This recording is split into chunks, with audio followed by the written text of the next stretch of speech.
பணம் அளவா இருந்தா அது நம்மளை காப்பாத்தும். அதே பணம் அளவுக்கு மீறி இருந்தா அதை நாம காப்பாற்ற வேண்டியது. தொல்லைதான் நிம்மதியெல்லாம் போயிடும்.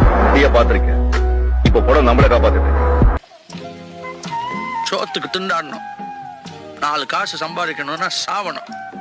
சம்பாரிச்ச காசை வீட்டுக்கு கொண்டாடுறதுக்குள்ள ரத்த அடிப்படணும்.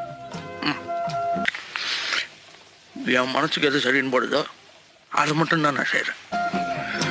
இதெல்லாம் நாங்க என்ன வேணும் நான் செய்யறோம்.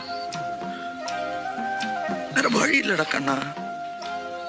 நெஞ்ச தொட்டு சொல்லுங்க, நீங்க செய்யறது தப்புன்னு உங்களுக்கு தோணல? தப்பு இல்லம்மா. 4 பேர் சாப்பிட விடவும்னா எதுவுமே தப்பு இல்லை.